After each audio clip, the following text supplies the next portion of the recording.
Einen wunderschönen guten Abend und herzlich willkommen zu einem neuen Video auf meinem Kanal Janka Filmschmiede. Heute geht es wieder weiter mit Abgründe der Medizin.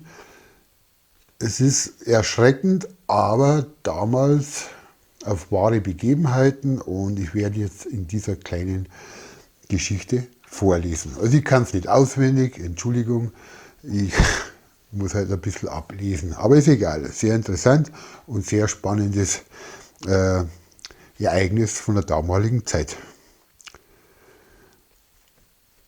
Kannibalismus und Leichenmedizin.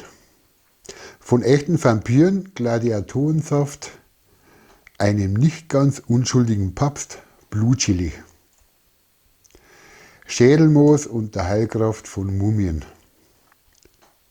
Im Jahr 1758 sollten James und Walter White, 23 und 21 Jahre alt, in Kennington Common in London, durch Erhängen hingerichtet werden. Durch Hinrichtungen konnte man die Menschen wunderbar daran erinnern, lieber keine Verbrechen mehr zu begehen. Außerdem waren sie sehr unterhaltsam. Wie bei den damaligen Hinrichtungen üblich, wurden die Verbrecher in einem Kahn zum Galgen gefahren, den Hals bereits in der Schlinge aus steifem Seil, das dann am oberen Balken des Galgens auf dem Marktplatz befestigt wurde.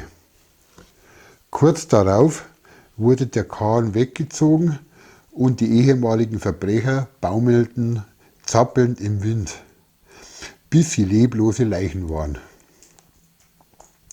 In der Aprilausgabe des Jahres 1758 von The Gentleman's Magazine wird berichtet, dass während ihre Leiber noch hingen, ein ungefähr 9 Monate altes Kind in die Hände des Scharfrichters gegeben wurde, welcher dem Kinde dann 9-mal mit je einer Hand der beiden Toten übers Gesichtchen strich. Das Baby litt an Grützbeuteln, wahrscheinlich Furunkeln. Und man hoffte, dass die Toten sie heilen könnten. Uns mag das grotesk vorkommen, aber der Gebrauch menschlicher Körperteile für medizinische Zwecke war schon bei den alten Griechen und Römern sehr beliebt. Zog sich durchs Mittelalter, erst kurz vor Beginn des 20. Jahrhunderts starb er aus. Leichen waren gefragt, nicht nur zum Berühren, sondern auch zum Essen, Trinken und noch mehr. Ob man es Kannibalismus, Anthropophagie oder Leichenmedizin nennt, es läuft auf dasselbe hinaus. Immer schon wollten Menschen sich das einverleiben, wonach es sie verlangt. Jugend, Vitalität, Kraft, einigen der großen Helden der Medizingeschichte passte der Verzehr von Leichenteilen gut in ihr Gesundheitskonzept. Gemäß Galens 4-Säfte-Modell war zu viel Blut zwar schlecht, aber ein Mangel daran konnte durch ausgiebiges Trinken des Lebenssaftes behoben werden. Hippokrates erwähnte, dass durch etwas Unreines Leichennahrung oder das besudelte Blut der Gewalt, also kriminellen Blut, Unreinheit oder Krankheit bekämpft werden könne. Und später meinte Paracelsus, dass menschliche Heilmittel aufgrund der enthaltenen Essenzen und Geister heilen könnten. Es reichte aber auch die schlichte magische Berührung. Im 17. Jahrhundert bemerkte Robert Fludd, rührt die Hand eines toten Leibes an eine Warze, so wird diese absterben. Ernst Baptiste van Helmont, ein flämischer Wissenschaftler und Arzt der gleichen Ära, glaubte, dass menschlichen Leichen eine geheimnisvolle Vitalität innewohne. Dass die Lebenskraft noch im Fleisch und Blut verbliebe, besonders wenn der Tote gewaltsam gestorben sei. Anders gesagt, wenn keine Lebensenergie an langwierige Krankheiten und Abbauprozesse verloren gegangen war, deswegen waren Verbrecher, denen ein frühes Ende beschert war, so gefragt. Um der Kürze willen beschränken wir uns hier weitgehend auf den Gebrauch von unfreiwillig gespendetem Fleisch und Blut. Natürlich gab es Rezepte für Urintrünke, Abhandlungen über Muttermilch für Erwachsene, Fäkalpackungen, Schweißelixiere. Also das sind sehr grausige Sachen, wer es ist, schaltet es halt einfach ab.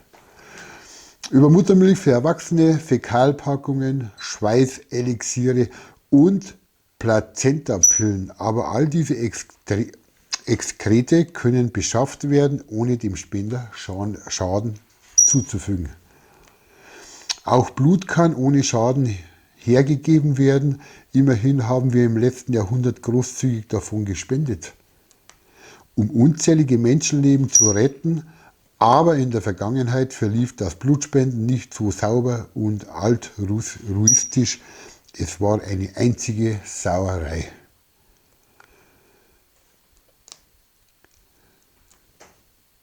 Jetzt muss ich erst mal trinken, das muss man verdauen. Also da sind schon schöne Brocken dabei.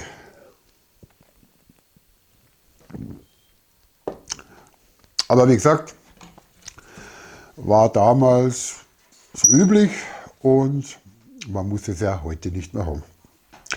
Blutchili und andere Vampir-Delikatessen. Vampire stellen wir uns gern als Blutsauger mit blitzenden Eckzähnen und verführerischen Charme vor. Aber in Wirklichkeit waren Menschen, die Blut tranken, nicht so glamourös. Im 1. Jahrhundert berichtete Plinius der Ältere, dass das Blut der Gladiatoren von Epileptikern getrunken wird, als sei es der Quell des Lebens, womit er ein schönes Beispiel dafür gab, wie Kranke die Gesundheit eines herrlichen, muskelstrotzenden menschlichen Musterstücks begehren. Warum Blut? Schwer zu sagen, aber wenn ein Gelehrter nach dem anderen darauf beharrt, dass es wirkt, weil ich gehört habe, dass es wirkt, dann glauben die Menschen es. Die Macht des Anekdotischen. Dazu kommt, dass epileptische Anfälle oft schubweise kommen. Man glaubt schnell, dass ein Heilmittel wirksam ist, wenn nach der Einnahme monatelang kein Anfall erfolgt. Blut galt als der edelste der Körpersäfte und wurde auch Elixier vitae, Lebenselixier genannt. Im 15. Jahrhundert glaubte der italienische Gelehrte Marsilio Ficino, junges Blut könnte den Alten wieder Kraft verleihen. Darum sollten sie wie Blutegel eine Unze oder zwei aus einer kaum geöffneten Vene am linken Arm saugen. Und was, wenn man Blut ekelerregend findet? Dann empfahl Ficino, das Blut zunächst mit Zucker einzukochen oder es mit Zucker vermengt über heißem Wasser sachte zu destillieren, bevor man es trinkt. Wer keine toten Gladiatoren vorrätig hatte, musste sich etwas einfallen lassen. Ein Engländer namens Edward Brown nahm im Winter 1668 in Wien an mehreren Hinrichtungen teil. Bei einer Enthauptung sah er, wie ein Mann mit einem Kopf in der Hand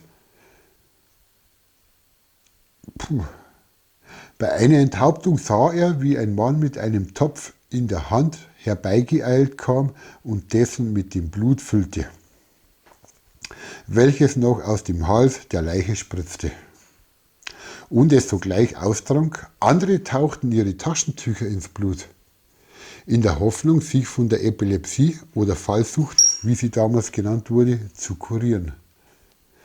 Aber wenn etwas an dem alten Sprichwort Wahrheit ist seltsamer als Dichtung dran ist die folgende nicht belegte Geschichte wild genug, um wahr zu sein.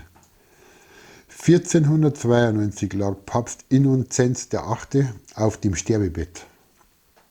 Ein Heiliger war er nicht gerade, eher ein skrupelloser Politiker, der durch Kleinkriege mit den Nachbarstaaten die päpstliche Schatulle geleert, 16 uneheliche Kinder gezeugt und sich für Hexenverfolgung und Sklaverei eingesetzt hatte.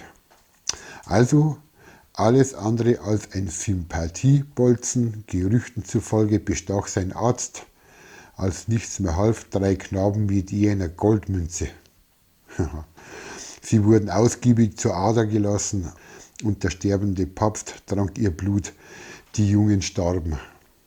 Der Papst starb und der Arzt hatte sich den Ruf ruiniert, wobei angeblich die Gerüchte auch bloß eine antisemitische Hetzkampagne gegen ihn gewesen sein könnten. Kann es sein, dass ein Papst Innozenz VIII., ein Mann von enormer Machtfülle und zweifelhafter Sittlichkeit, aus verzweifeltem Überlebenswille die Schlachtung einiger Jungen zuließ? Möglich wär's. Menschliches Blut wurde nicht nur getrunken, es wurde auch getrocknet, zu Pulver gemahlen und ins Essen getan, in Salben gemischt und geschnupft. Der italienische Arzt Leonardo Fioravanti meinte, Blutprodukte könnten beinahe die Toten erwecken.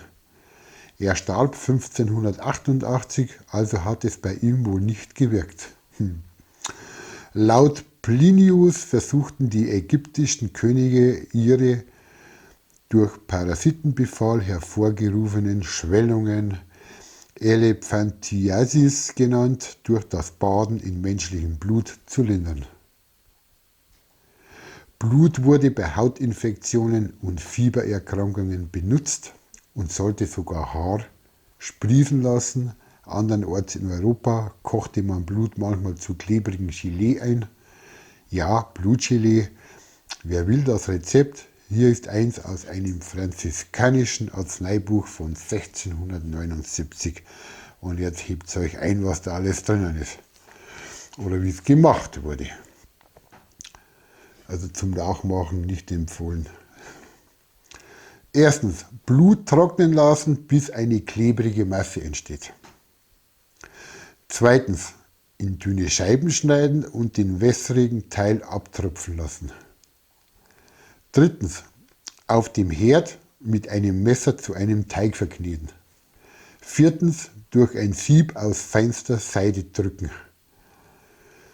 Dann in einem Glas versiegeln. Ob der Gelee besser zu Toast oder zu Brötchen passt, wird nicht erwähnt, aber erwähnt wird, woher man das Blut am besten nimmt, nämlich von jemandem mit rotfleckigem Angesicht. Übrigens war das Blut von Wesley-Fans, bitte weghören, rothaarigen Opfern besonders gefragt. Eine kurze Geschichte des Menschenfressens aus gesundheitlichen Gründen. Die armen Rotschöpfe, noch ein Rezept für rothaarige Leichen stammt von einem deutschen Arzt aus dem frühen 17. Jahrhundert. Man nehme die Leiche eines roten Mannes im Ganzen ohne Makel, 24 Jahre alt, welcher erhängt auf dem Rad gebrochen oder erstochen wurde. Das Fleisch sollte dann in Stücke gehackt, mit Kräutern wie Myrrhe und Aloe bestreut und mit Wein vermengt werden. Danach wurde es an schattiger Stelle getrocknet, bis es Räucherschinken ohne Gestank ähnelte. Wer erst an Beef Jerky denkt, liegt richtig, aber es war nicht zum Essen gedacht. Aus dem Trockenfleisch wurde eine rote Trinktur gewonnen und zur Wundbehandlung eingesetzt oder gegen allerlei andere Leiden. Kommen wir zur Anthropophagie, dem Menschenverzehr. Wenn die Gladiatoren fielen, trank man einen Humpen Blut, aß aber auch die rohe, frische Leber der Athleten, ebenfalls in der Hoffnung auf Heilung von der Epilepsie.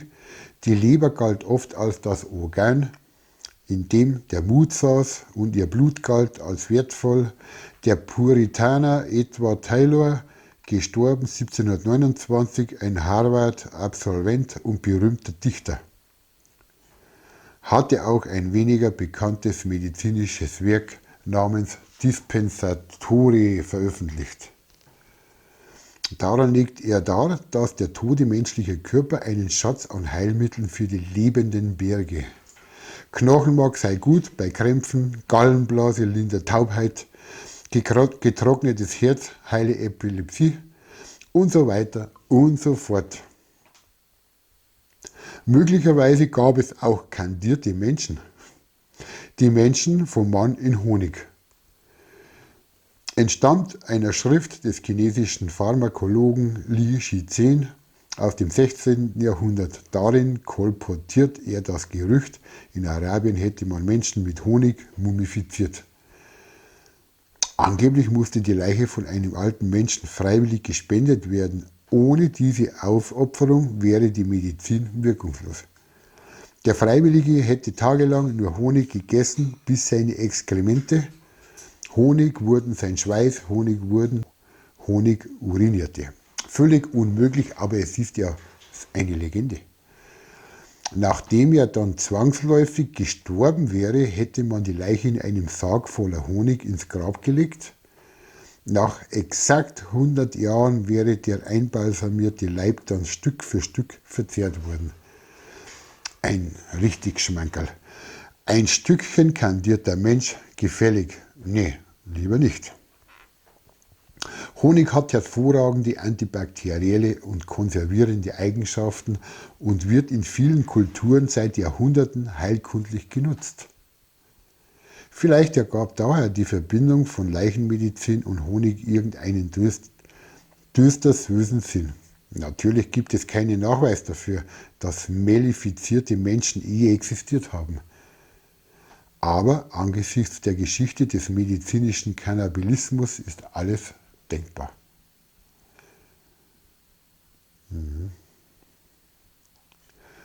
Das war jetzt mal der erste Teil über diese Geschichte und es geht dann wieder weiter mit der Heilkraft von Menschenfett.